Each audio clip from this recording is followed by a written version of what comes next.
ప్యాషన్తో ఉన్న టెక్నీషియన్స్ ఏదైనా ఎక్కువ తక్కువ మాట్లాడుంటే కొంచెం సపోర్ట్ చేయండి, క్షమించండి, ఓకేనా? ఎందుకంటే మీరు ఆ పోస్టర్ చూసుంటారు, అక్రమ సంబంధం సక్రమ సంబంధం.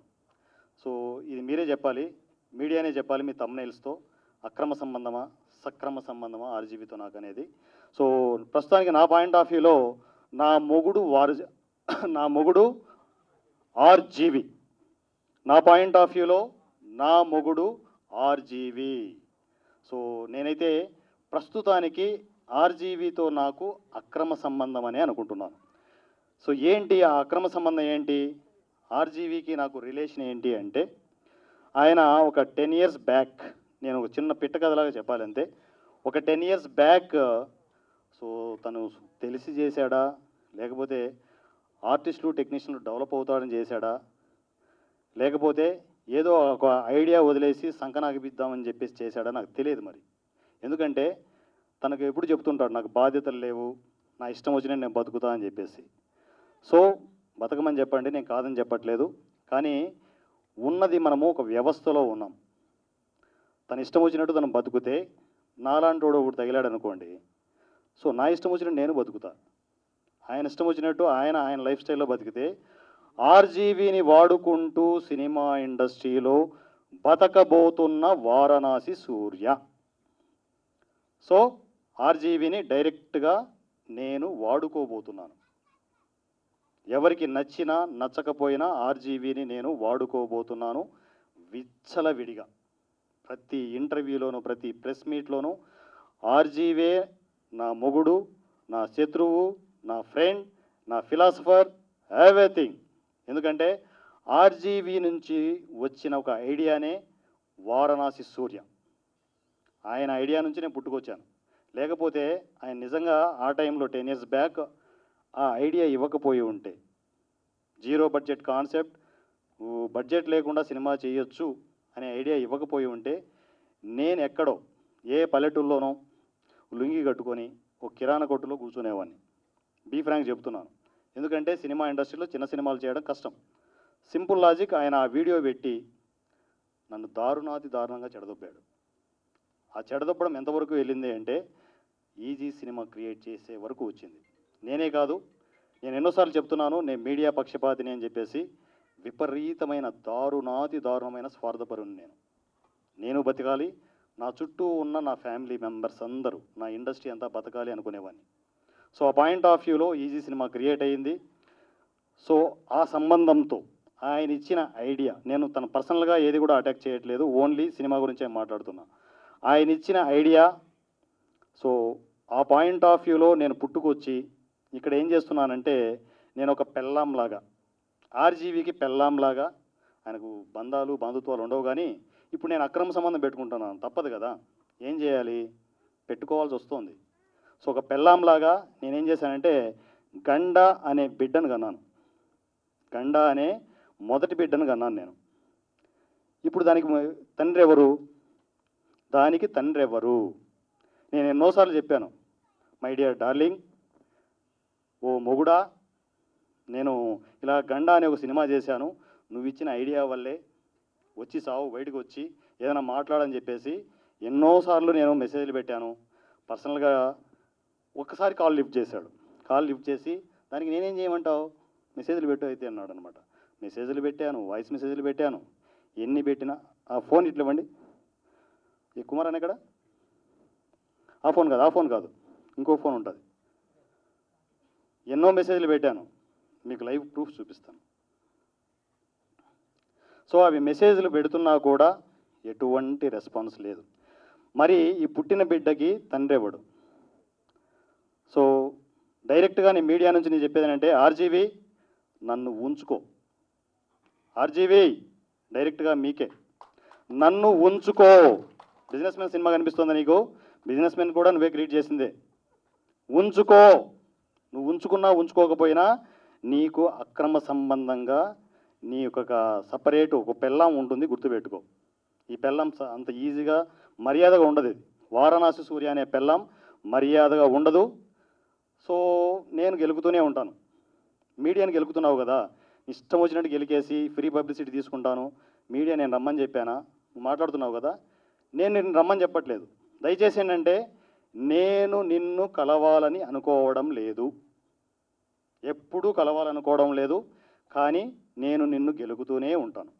ఎందుకంటే నువ్వే ఐడియా ఇచ్చావు, ఇప్పుడు దానికి రెస్పాన్సిబిలిటీ తీసుకోకపోతే ఏంటి? ఎవరిది బాధ్యత? నీదే కదా బాధ్యత. నాకు బాధ్యతలు లేవు, బంధుత్వాలు లేవు అంటావు. మరి ఎవరికి చెప్పుకోవాలి నేను? నా మీడియాకే చెప్పుకోవాలి. డైరెక్ట్గా నా మీడియాతోనే మాట్లాడుతున్నాను. ఆర్జీవి నా మొగుడు, తను రెస్పాండ్ అవ్వట్లేదు. ఇప్పుడు గండా అని బిడ్డను కన్నాను, ఓకే. ఇప్పుడు నాదేంటంటే రోబో టైపు. నేను గండా కన్నాను, రేపొద్దున బాక్స్ ఆఫీస్ విలన్ వస్తుంది, దాని తర్వాత గుండుబాస్ వస్తుంది, దాని తర్వాత గరుడా వస్తుంది. ఈ పిల్లలందరికీ తండ్రి ఎవడు? ఎవరు? ఆర్జీవీనే కదా. ఒప్పుకోవట్లేదు. నాకేంది, నేను ఐడియా ఇచ్చాను అంటే ఇప్పుడు దీంట్లో ఒక చిన్న పెట్టకథ ఉంది హిస్టరీలో. కుంతిలా తయారైపోయింది నా బతుకు. అక్కడేమో సూర్యుడి దగ్గర కూర్చొని నేను ఒక బిడ్డను కంటే బాగుండంటే టప్ అని చెప్పేసి ఒక కర్ణుడిని ఇచ్చేశాడు. అందరూ కర్ణుడు, ఇప్పుడు కర్ణుడు వచ్చాడు, ఇక్కడ గండా రూపంలో కర్ణుడు వచ్చాడు.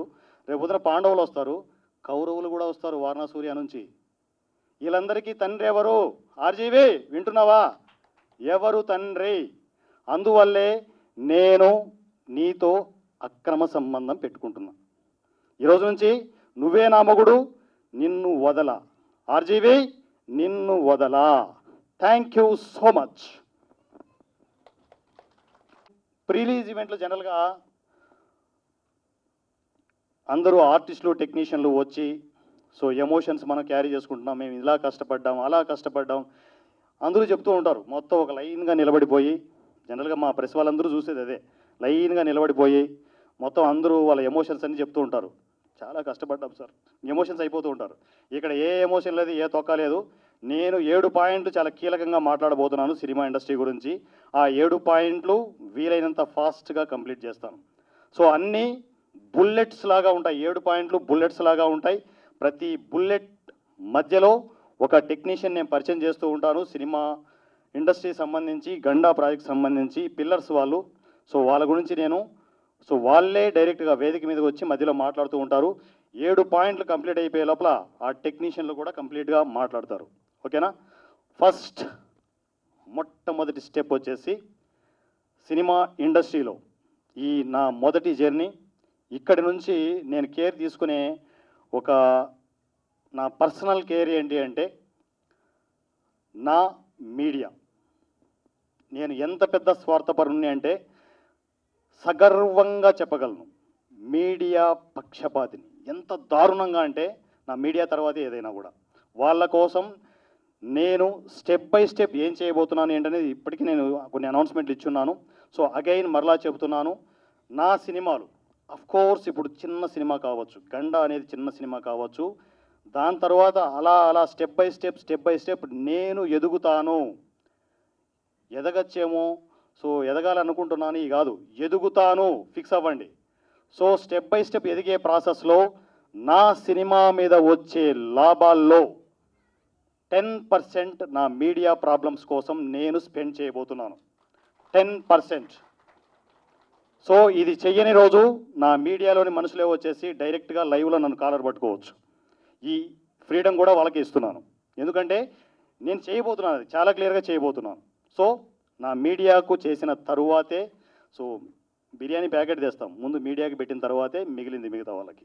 అంత పక్షపాతిని నేను. Thank you. దాని తర్వాత ఈసీ ఫ్యామిలీ, ఈజీ సినిమా అని నేను స్టార్ట్ చేసినప్పుడు చాలామంది, అంటే నేను ఫస్ట్ వీడియో పెట్టినప్పుడు, ఈజీ సినిమా ఫస్ట్ వీడియో పెట్టినప్పుడు మీ అందరికీ తెలుసు, బిఎస్ గారు వచ్చారా? బిఎస్ గారు వచ్చారా మీడియా? రైట్. సో ఫస్ట్ నేను వీడియో పెట్టినప్పుడు నాకు ఎక్కడి నుంచి కాల్ వచ్చిందో తెలుసా? ఫస్ట్ బిఎస్ గారు మీ అందరికీ తెలుసు, మీడియా అందరికీ తెలుసు అనుకుంటున్నాను నేను. So B Srinivas. సో తను నాకు ఫస్ట్ ఇమ్మీడియట్ కాల్ చేశాడు, సూర్య నువ్వు ఏదో సెకల పోగల మీద వెళ్తున్నావు, ఇమ్మీడియట్ మనం ఛానల్ లింకప్ చేద్దాం మనం అని చెప్పేసి. సో ఫస్ట్ స్టెప్లోనే నాకు మీడియా సపోర్ట్ చేసింది. ఎక్కడికి వెళ్ళినా ఎడిపోయినా కూడా నాకు మీడియా సపోర్టే అవుతుంది. సో ఆ పాయింట్ ఆఫ్ వ్యూలో ఈజీ సినిమా అంత సింపుల్గా స్టార్ట్ అయిన నా ఈజీ సినిమా ఈరోజు నేను సగర్వంగా చెప్పగలను, కొన్ని వేల మంది ఆర్టిస్టులు, టెక్నీషియన్లు నా ఈసీలో, ఈసీ బిగ్ ఫ్యామిలీగా అవతరించేసింది. కావలసినంత సోర్స్ని క్రియేట్ చేయగలిగాను. నేను ఒక సినిమా చేయాలి అంటే జనరల్గా ఏం చేస్తాం మనము, ఒక చిన్న సినిమా చేయాలి అంటే అక్కడ ఇక్కడ వాట్సాప్ గ్రూపుల్లోనూ, ఫేస్బుక్లోనూ, యూట్యూబ్లోనూ ఏదో చేస్తూ ఉంటాం. కానీ ఎండ్ ఆఫ్ ద డే అక్కడికి వచ్చే కొద్ది ఏంటంటే, సో వీళ్ళిద్దరు వచ్చారనుకుంటే మూడో వాడు వెళ్ళిపోతుంటాడు, వాడు వచ్చాడనుకుంటే వీడు వెళ్ళిపోతుంటాడు, చివరికి సినిమా జరగదు. కానీ ఎంటైర్ ఈజీ సినిమా ఇంత పెద్ద వ్యవస్థ క్రియేట్ చేసే ప్రాసెస్లో కొన్ని వేల మంది ఆర్టిస్టులు, టెక్నీషియన్లు నా కనుసన్నుల్లో ఉంటారు. నేను ఎంత గర్వంగా చెప్పగలనంటే, ఒక చిన్న వీడియో నేను పోస్ట్ చేస్తే, ఈసీలో పోస్ట్ చేస్తే, నాకు కావాల్సిన రిక్వైర్మెంట్ ఎంత, ఆర్టిస్టులు కానీ టెక్నీషియన్లు కానీ, సో వితౌట్ వాళ్ళు ఏది ఎక్స్పెక్ట్ చేయకుండా ఈజీ సినిమాకు వచ్చేస్తారు. అంత స్ట్రాంగ్గా నేను ప్రాజెక్టులు చేయగలుగుతున్నాను. రీజన్, నేను నిజాయితీగా ఉండడం.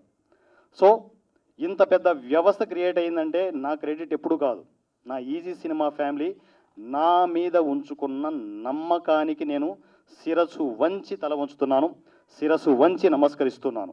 ఎందుకంటే మీరు లేకుండా ఇక నుంచి ఈ వారణాసి సూర్య లేడు. ఎందుకంటే మీతోనే నా జర్నీ, మీతోనే నా సినిమాలన్నీ. జనరల్గా చాలామంది ఎదిగిన తర్వాత నన్ను ఎవరో క్వశ్చన్ అడిగారు మీడియాలోనే, సో నువ్వు ఇప్పుడు జీరో బడ్జెట్ అంటావు, ఓకే సూర్య, ఫస్ట్ సినిమా ఓకే, రెండో సినిమా ఏదో బ్లాస్ట్ అయ్యింది, నీకు బడ్జెట్ సినిమాలు వచ్చేస్తాయి, 10 కోట్లు, 20 కోట్లు, 30 కోట్లు వాళ్ళ మీదకి వెళ్ళిపోతావు, సో వీళ్ళ పరిస్థితి ఏంటి, మళ్ళీ వీళ్ళని వదిలేస్తావా అని క్వశ్చన్ ఎక్స్ట్రా. ఎవరు అడిగారు తెలుసా? అది టీఎఫ్పిసిలో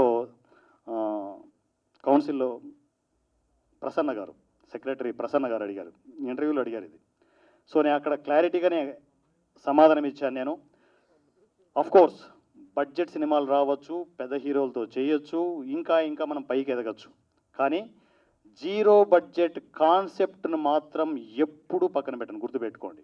ఎందుకంటే నాకు లైఫ్ ఇచ్చిందే ఈజీ సినిమా, ఈజీ సినిమా తరువాతే ఈవెన్ అలాంటి ప్రాజెక్టులు వచ్చినా కూడా ప్రతి ఆర్టిస్ట్ని, ప్రతి టెక్నీషియన్ని ఆ ప్రాజెక్టులోకి తీసుకెళ్తాను, అంతే తప్ప నేను ఒక్కరిని వెళ్ళిపోను. ఇది ఎంటైర్ ఈసీ ఫ్యామిలీ మెంబర్స్ అందరికీ మాట ఇస్తున్నా. ఎందుకంటే ఇప్పుడే అన్నీ చెప్పాలి, నేను మొట్టమొదటి అడుగు ఇది, మొట్టమొదటి జర్నీ ఇది, ఇప్పుడే అన్నీ చెప్పాలి, ఈ ఫంక్షన్లోనే అన్నీ క్లారిటీ ఇవ్వాలి. రైట్. దాని తర్వాత నా ట్రోలర్స్ అందరికీ డైరెక్ట్గా ఓపెన్ సోర్స్, మీ అందరికీ ఒక ఫ్రీడమ్ వదులుతున్నాను. నిజంగా నేను ఎప్పుడైనా తప్పు చేస్తే కాలర్ పట్టుకొని నన్ను అడిగే ఫ్రీడమ్ని మీకు ఇస్తున్నాను. నేను తప్పు చేయను. ఎన్నోసార్లు ఈసీలో నేను ఓ మాట చెప్తుంటాను, ఈ వారణాసి సూర్య అనేవాడు తప్పు చెయ్యడు, మాట పడడు అని చెప్పేసి. నేను తప్పు చేయను, మాట పడను. ఇన్ కేస్ నాకు తెలియకుండా ఏదైనా తప్పు జరిగితే బేషరతుగా ఒప్పుకుంటాను.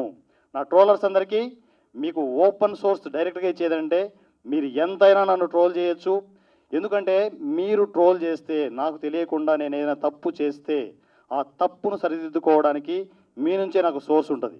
మీరు ఎగ్జైటింగ్గా లేకుండా, మీరు నన్ను ట్రోల్ చేయకుండా వారణాసి సూర్య బతకలేడు, గుర్తుపెట్టుకోండి. సో నా ట్రోలర్స్ నాకు ఎప్పుడూ ఉండాలి, మీరు నన్ను ఎప్పుడూ గిల్లుతూ గిచ్చుతూ ఉండాలి. సో మీరు నన్ను గిల్లుతూ గిచ్చుతూ ఉండండి. సో నేను అంతే ఎనర్జీతో నేను వర్క్ చేసుకుంటూ వెళ్తుంటాను. నేను ఎవరిని గిచ్చాలనో, ఎవరిని గిల్లాలనో నాకు తెలుసు. సెకండ్ హాఫ్లో మీకు అది అర్థమైపోతుంది. సో ఆ పాయింట్ ఆఫ్లో నేను గిల్లేవాళ్ళు, గిచ్చేవాళ్ళు వేరే లెవెల్లో ఉంటారు. సో ఆ పాయింట్ ఆఫ్లో మనం జర్నీ చేసుకుంటూ వెళ్దాం. ఎక్కడ కూడా ఎనర్జీ తగ్గకుండా మినిమం నా ఊపిరి ఉన్నంత వరకు, ఊపిరి ఆగిపోయే వరకు, నా ఊపిరి ఆగిపోయే లోపల 100 సినిమాలు జీరో బడ్జెట్ కాన్సెప్ట్లో కావాలి. దీంట్లో ఎంతోమంది ఆర్టిస్టులని, టెక్నీషియన్ని నేను పరిచయం చేయాలి. సినిమా ఇండస్ట్రీకి ఎంతోమందిని, సగర్వంగా చెప్తున్నాను, సినిమా ఇండస్ట్రీకి ఎంతోమంది రాజమౌళిని పరిచయం చేయబోతున్నాను, ఎంతోమంది సుకుమారులను పరిచయం చేయబోతున్నాను, ఎంతోమంది త్రివిక్రములను నేను పరిచయం చేయబోతున్నాను సగర్వంగా. దాని తర్వాత రైట్, ఈజీ సినిమా అనేది, ఇప్పుడు మీరు చూస్తున్న ఈజీ సినిమా అనేది ఒక మట్టి రోడ్, కేవలం మట్టి రోడ్. ఒకప్పుడు రాళ్ళు, కంపలు, గుట్టలు అన్నీ ఉండేవి. చీకట్లో వెళ్తూ ఒక మట్టి రోడ్డును వేయడం జరిగింది. ఇప్పుడు మీరు చూస్తున్నది కేవలం మట్టి రోడ్డు మాత్రమే. సో ఇందాక మీరు చెప్పారు చూడండి, సక్సెస్ వస్తే నేనేం చేయబోతున్నాను అంటే, ఈ మట్టి రోడ్డుని నాకు ఫైనాన్షియల్గా ఇంకా స్ట్రాంగ్గా, ఇంకా సక్సెస్ వస్తే ఇదే మట్టి రోడ్డుని తార్ రోడ్డు చేస్తాను. ఇంకా స్ట్రాంగ్ అయితే అది సిమెంట్ రోడ్ అవుతుంది. దీనమ్మ ఇంకా స్ట్రాంగ్ అయితే హైవే అవుతుంది, గుర్తుపెట్టుకోండి. రైట్. ఇండస్ట్రీలో ఆ నలుగురు అనే డిస్కషన్ ఎప్పుడు జరుగుతూ ఉంటుంది. సో ఆ నలుగురు గురించి నా పాయింట్ ఆఫ్ వ్యూ చెప్తున్నా, వినండి. సో ఇండస్ట్రీలో, సినిమా ఇండస్ట్రీలో ఆ నలుగురు అనేది నా పాయింట్ ఆఫ్ వ్యూలో ఒక అభూత కల్పనది.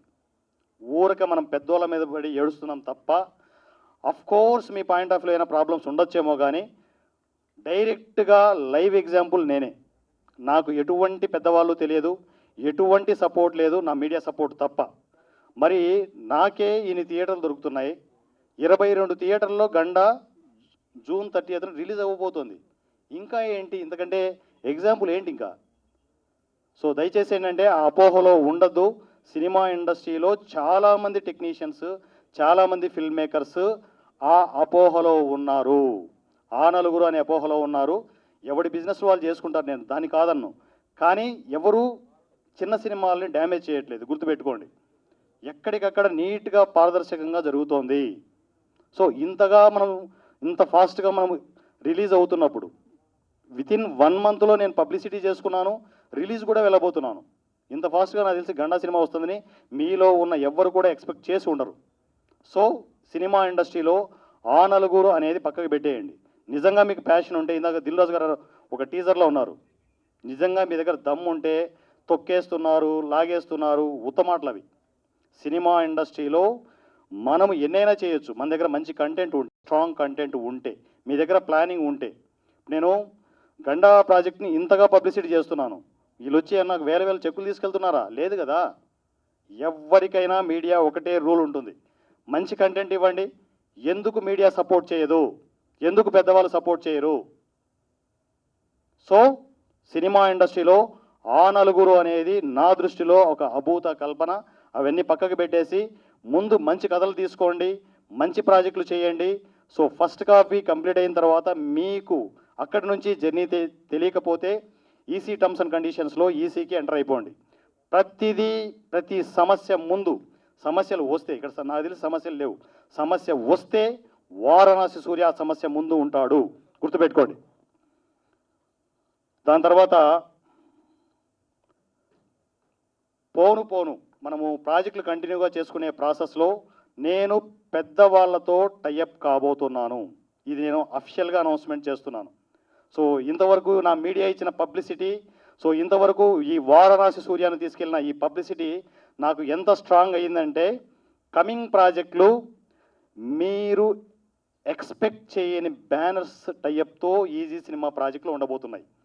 మీ ఊహకు కూడా అందదు అలాంటి బ్యానర్స్తో ఈజీ సినిమా టైఅప్ జరగబోతోంది. సో ఆల్రెడీ డిస్కషన్స్ అవుతున్నాయి. సో అఫిషియల్గా మరలా ప్రెస్ మీట్ పెట్టి అనౌన్స్మెంట్ చేస్తాను. షాకింగ్లో ఉంటారు, గుర్తుపెట్టుకోండి. 0 బడ్జెట్ కాన్సెప్ట్లో ఈజీ సినిమాతో ఈ బ్యానర్లు ఎలా టైఅప్ అయ్యాయి అన్నంత షాకింగ్లో నెక్స్ట్ ప్రాజెక్టులు ఉండబోతున్నాయి. సో పెద్దవాళ్ళు మనతో కలుస్తున్నారు. సపోర్ట్ లేదని ఎప్పుడూ ఆలోచించదండి, ఖచ్చితంగా సపోర్ట్ ఉంటుంది. ఇక నుంచి ఒక విషయం అనుకుందాం, ఎవరు సపోర్ట్ చేయలేదు అనుకుందాం, ఈజీ సినిమా ఉంది కదా ఇంతకంటే సపోర్ట్ ఏంటి? ఇక్కడ ఏ టర్మ్స్ అండ్ కండిషన్స్ లేవు, ఏవీ లేవు. సింపుల్ చిన్న టర్మ్స్ అండ్ కండిషన్ మీరు ఎంటర్ అయిపోతే ఏ జంజాటం లేదు. మా చక్రవర్తి గారు వీడియోలో అన్నారు, ఏ జంజాటం లేదు. ఇక్కడ సింపుల్గా అలా వచ్చేసి చిన్న టర్మ్స్ అండ్ కండిషన్ ప్లాన్ చేసుకునేసి ఎంటర్ అయిపోండి. ఒక ఆర్టిస్ట్ అవకాశాలు లేవనే అనుకున్నారనుకోండి, ఎక్కడికో తిరగాల్సిన అవసరం ఏంటి? సింపుల్గా ఈసీకి వచ్చేసి టర్మ్స్ అండ్ కండిషన్స్ ప్లాన్ చేసుకునేసి వన్స్ మీరు ఎంటర్ అయిపోతే ఈసీ నుంచే మీకు అప్డేట్స్ వస్తుంటాయి, పలానా షెడ్యూల్ స్టార్ట్ అవుతుంది, మీరు ఇంట్రెస్ట్ ఉంటే ఇమీడియట్ మెసేజ్ పెట్టండి అని చెప్పేసి. డైరెక్ట్గా మరలా నా నుంచి అసిస్టెంట్లు ఎవరు ఉండరు, నేనే మీతో మాట్లాడుతూ ఉంటాను, నేనే టెక్స్ట్ అండ్ వాయిస్ మెసేజ్ మీకు రెస్పాండ్ అవుతూ ఉంటాను. డైరెక్ట్ మీ దగ్గర విషయం ఉంది, టాలెంట్ ఉంది అనుకుంటే, మీరు ఏ మారుమూల పల్లెటూరులో ఉన్నా సరే విషయం ఉండాలి, టాలెంట్ ఉండాలి. డైరెక్ట్గా సినిమా ఇండస్ట్రీకి వెళ్ళే ఒక అద్భుతమైన వేదిక ఈజీ సినిమా. సో ఇక నుంచి అవకాశాలు లేవు, అవకాశాలు రావు అని చెప్పే మాటలు పక్కన పెట్టండి. స్టిల్ ఇప్పటికి కూడా ఇన్ని చెప్పిన తర్వాత కూడా నాకు అవకాశం రావట్లేదు, నా అవకాశం చేయాలంటే మీ దగ్గర విషయం లేనట్టే, గుర్తుపెట్టుకోండి. దాని తర్వాత చిన్న ప్రొడ్యూసర్స్ బతకడానికి చిన్న ప్రొడ్యూసర్స్ చాలా సమస్యలు ఉన్నాయి. వాటి గురించి నేను డిస్కస్ చేసే ముందు సో గండా ప్రాజెక్టుకి రైటింగ్ సైడ్ పూర్తి స్థాయిలో రైటింగ్ సైడ్ నాకు సపోర్ట్ చేసిన ఒక రైటర్ ఉన్నారు. మేబీ తను నాకు తెలిసి సినిమా ఇండస్ట్రీ మీద కరెక్ట్గా కాన్సన్ట్రేట్ చేయట్లేదు. చేస్తే మాత్రం డైరెక్ట్గా మీడియా సమక్షంలో చెప్తున్నాను, గుర్తుపెట్టుకోండి. మరొక త్రివిక్రమ్ సినిమా ఇండస్ట్రీకి రాబోతున్నాడు, గుర్తుపెట్టుకోండి. తన పేరు చక్రవర్తి గారు. చక్రవర్తి గారు ప్లీజ్ చేసి, ఇది ఎవరికి నచ్చినా నచ్చకపోయినా నా ట్రావెల్ ఇలాగే ఉంటుంది. ఎందుకంటే సినిమా ఇండస్ట్రీలో అపోహ కావచ్చు, కొన్ని వాస్తవాలు కావచ్చు, కొన్ని ఇవి జరుగుతున్నాయి. వాటికి అగెనెస్ట్గా నేను వెళ్ళబోతున్నాను. నా ట్రావెల్ వారణాసి సూర్య అనే నేను సినిమా ఇండస్ట్రీలో వారణాసి సూర్య అనే నేను సినిమా ఇండస్ట్రీలో 3 రకాల ప్రాబ్లమ్స్ ఉన్నాయి. ఒకటి, సినిమా ఇండస్ట్రీకి వచ్చే ఒక ఆర్టిస్ట్ కానీ ఒక టెక్నీషియన్ కానీ మందుకు బానిస అవుతూ ఉంటారు. సాయంత్రం అయ్యే కొద్దీ ఏ సినిమా ఆఫీసుల్లోనూ బీర్లు, ఫుల్ బాటిల్స్, బిర్యానీలతో కూర్చొనేసి ఎంజాయ్ చేస్తూ ఉంటారు ప్రొడ్యూసర్ డబ్బుతో. అలాంటి పనులు నా ఊపిరి ఉన్నంత వరకు సినిమా ఇండస్ట్రీలో ఇదే నా మొట్టమొదటి అడుగు. సో వారణాసి సూర్య అనే నేను మందుకు, బిర్యానీలకి నా ఊపిరిన్నంత వరకు దూరంగా ఉంటాను. ప్రొడ్యూసరే నాకు అల్టిమేట్. సో తనని సేవ్ చేసుకోవడమే నాకు కావాల్సింది. సో మందు, బిర్యానీకి దూరంగా ఉంటాను. దీని తర్వాత అతి పెద్ద దారుణమైన ఇష్యూస్ సినిమా ఇండస్ట్రీలో కాస్టింగ్ కౌచ్. దీని మీద ఎవ్వడూ మాట్లాడు, ఎందుకంటే భయం. నేను ఏం మాట్లాడితే సినిమా ఇండస్ట్రీలో నాకు భవిష్యత్తు లేకుండా పోతుందో అని చెప్పేసి నేను ధైర్యంగా మాట్లాడగలను, ఎందుకంటే నాలో నిజాయితీ ఉంది. కాస్టింగ్ కౌచ్ అనేది ఈజీ సినిమాలో 1% కూడా ఉండదు. ఈసీలోని ఉన్న ప్రతి ఆర్టిస్టు, ప్రతి టెక్నీషియన్ నా అక్క చెల్లెళ్ళు. అది ఎంత పెద్ద హీరోయిన్ అయినా, ఎంత పెద్ద అందగతి అయినా సరే నా అక్క చెల్లెలతో సమానం. Thank you. దాని తర్వాత 3వ పాయింట్ వచ్చేసి, సాయంత్రం అయ్యే కొద్దీ పబ్బులకు, పార్టీలకి తిరుగుతూ ఉంటాం జనరల్గా ఇండస్ట్రీలో. నేను వాటన్నిటికీ దూరం. నేను చేసే ఒకటే ఒక పని, cinema cinema cinema cinema cinema. నా ఊపిరి ఉన్నంత వరకు ఇదే నా జర్నీ. Thank you.